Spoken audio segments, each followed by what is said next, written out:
Alors, moi j'ai l'impression d'être un peu égaré dans le monde des sciences de l'homme comme il est vécu actuellement. Je ne me dis pas épistémologiquement, mais actuellement, les gens qui viennent vers les sciences de l'homme sont des gens qui sont peu doués pour les sciences, qui sont peu doués pour le raisonnement, et qui finalement sont là pour trouver des choses qui sont connues. Ils cherchent des archives, là, je pense notamment à Xavier Mauduit et son cours d'histoire. Bon ben voilà, on ne fait pas de grandes démonstrations, on ne fait pas de grands raisonnements, on regarde les choses qu'on peut trouver, les documents, les archives. Et moi, j'ai pu me rater ma scolarité scientifique, et je me suis retrouvé dans un monde linguistique, historique, etc., qui ne correspondait pas à mes capacités véritables,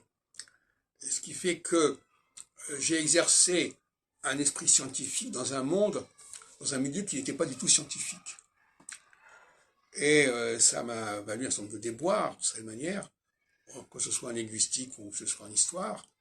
C'est-à-dire que mon approche critique, mon approche de déconstruction, mon approche de démonstration, par exemple dans le cas de Nostradamus, j'ai fait des démonstrations dans lesquelles Nostradamus n'a pas pu faire ceci ou cela, mais les historiens classiques disent mais c'est pas certain, c'est pas avéré, etc. Oui. Donc il y a une sorte de dialogue dessous entre moi et le milieu des historiens, au sens large, qui est très efficace, puisque finalement,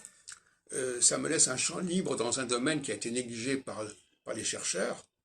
les vrais chercheurs, et ça me laisse un boulevard, en quelque sorte, pour mes recherches, puisque j'arrive ainsi à renouveler des domaines qui sont restés en jachère